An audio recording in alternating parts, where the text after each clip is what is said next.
está aqui no nosso Sport Center e a gente vai conversar, falar sobre essa Libertadores, mais uma Libertadores do Fortaleza. E, presidente, seja muito bem-vindo ao Sport Center. Primeira pergunta é, eu imagino que vocês tenham passado os últimos meses pensando na temporada 2023 e pensando em como não sofrer em relação a Campeonato Brasileiro e Conmebol Libertadores. Olá, Marcelo, olá, Sport Center, é uma alegria estar falando aqui com vocês. Sem dúvida alguma, a nossa vivência na Libertadores de 2022 nos trouxe aprendizados, né?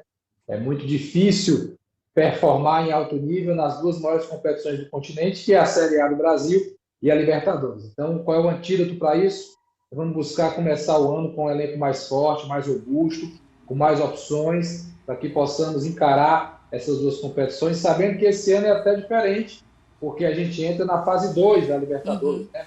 Muitos chamam de pré-Libertadores, eu chamo de fase 2, que já é a competição, e tentar passar da fase 2 para uma fase 3, quem sabe chegar numa fase de grupos e buscar ter esse bom problema de conciliar uma fase de grupos com a Série A do Brasileiro, com o Copa do Brasil, mas a gente está muito focado em formar um grande time. A experiência que tivemos na Libertadores de 2022 nos ajuda a encarar os desafios de 2023.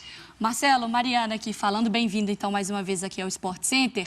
E quero falar então sobre esse planejamento, sobre esses aprendizados, claro, seu enquanto presidente, mas também com a permanência do Vojvoda. O que muda então na preparação do Fortaleza agora? Como estão as conversas também com o treinador para fazer diferente da temporada passada?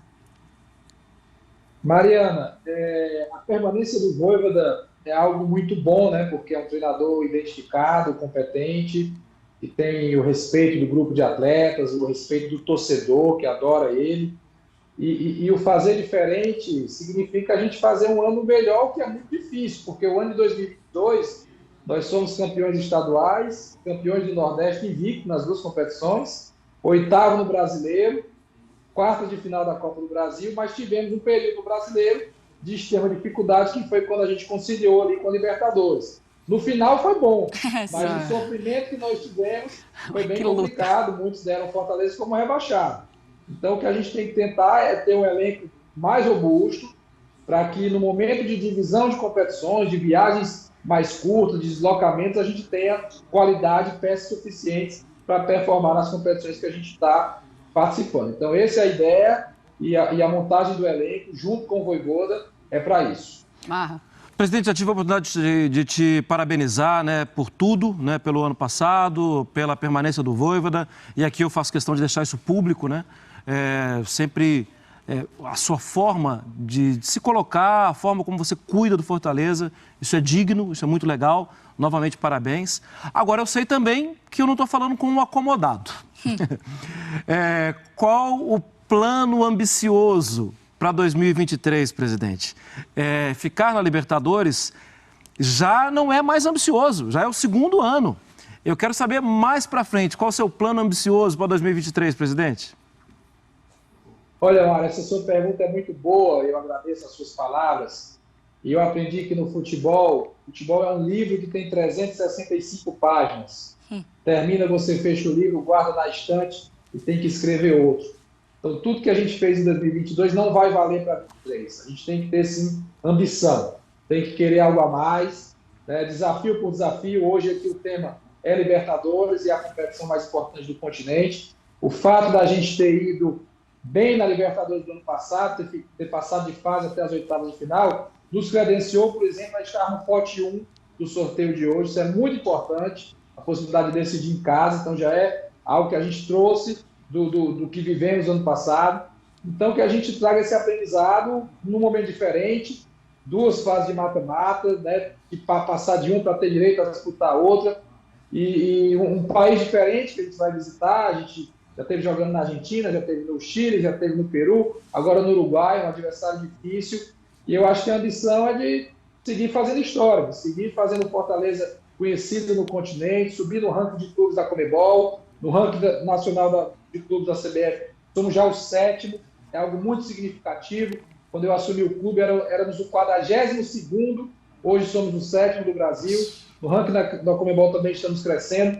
Então, um trabalho, um processo de consolidação da marca do Fortaleza, de buscar representar bem, avançar de fase, e a gente tem sempre que pensar em algo mais, crescer e deixar esse clube cada vez mais no topo.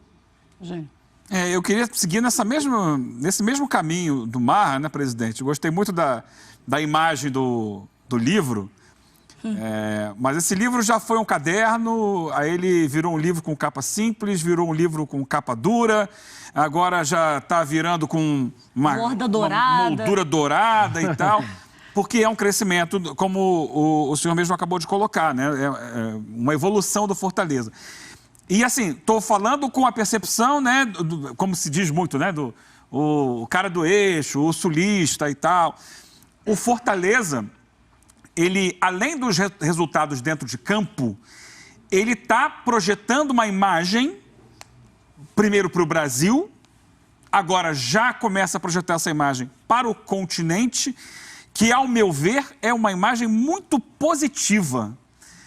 Ele é um clube que não tem rejeição. As pessoas gostam do Fortaleza. As pessoas até têm um carinho, mesmo que não tenham uma história com Fortaleza. E como aproveitar isso, aproveitar esse momento? Você falava da marca, mas porque uma onda positiva é um crescimento e gerar mais torcedores, de ampliar a influência de mídia. Como é que o Fortaleza trabalha nesse aspecto? Né? Como é que tem sido esse momento e o pensamento do clube estrategicamente para aproveitar, para colher os frutos do sucesso esportivo?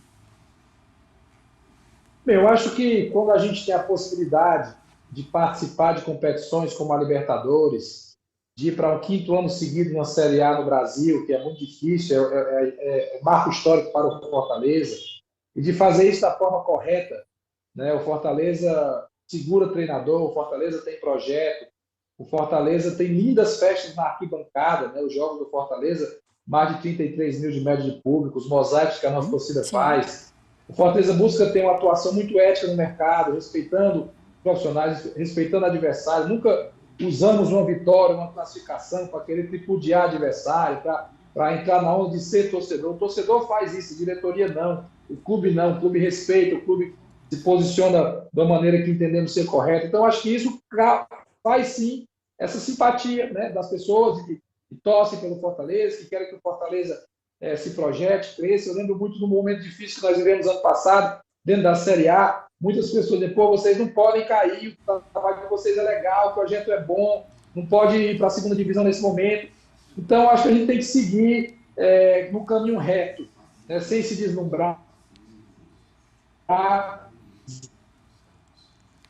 Vai dar, vai voltar.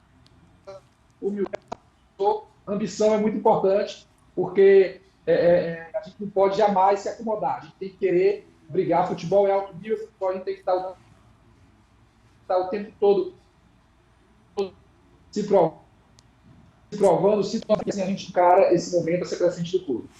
Maravilha. Presidente, eu agradeço a tua participação aqui no Sport Center. No finalzinho estava quase cortando, mas a gente conseguiu entender, sim, qual era a ideia da resposta.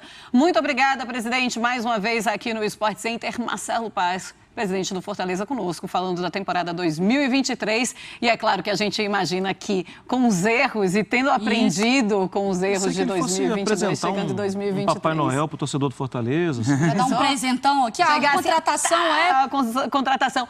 Ô, presidente, em 2023, quando chegar 2023, pensando em Copa do Brasil, rapidinho, já para a gente encerrar. Copa do Brasil, até quando vocês estão imaginando chegar? Aquele planejamento, né? Planejamento, Conmebol Libertadores até onde? Campeonato Brasileiro em que colocação? Campeonato Estadual e Copa do Nordeste. Quando você chegar no final de 2023, você vai falar, o nosso ano foi bom porque nós fizemos isso. Fala aí pra gente. Olha, Marcelo, a gente tem aqui no planejamento estratégico 2 parâmetros para isso. É o mínimo aceitável e o sucesso. No Campeonato Cearense, o mínimo aceitável é chegar na final. O sucesso é ser campeão. E no caso do Fortaleza, seria um pentacampeonato. Na Copa do Nordeste, o mínimo aceitável é chegar a semifinal. O sucesso é avançar e ser campeão novamente. Na Libertadores, devido a gente estar entrando na fase 2, se a gente chegar na fase de grupos, já vamos considerar, sim, um sucesso, porque entra um orçamento importante. Na Copa do Brasil, chegar novamente nas quartas de final. Seria muito bom. E no Campeonato Brasileiro, o mínimo aceitável seria a gente buscar uma vaga na Copa Sul-Americana, tentando projetar algo a mais, uma fase 2 de Libertadores ou, quem sabe, Libertadores direto. Mas se a gente estiver na Sul-Americana, estiver todo ano participando de competições continentais, é porque a gente está no rumo correto que desejamos para o clube. Perfeito. Maravilha. Obrigada, viu, Prática, presidente? assim, É isso. rapidinho, O processo é isso. inteiro. Obrigada, viu? Obrigada por ter tirado o tempo para falar conosco. Eu que agradeço, prazer e Feliz Natal a todos vocês. Valeu, Obrigada. amém. Nossa, presidente. Beijo.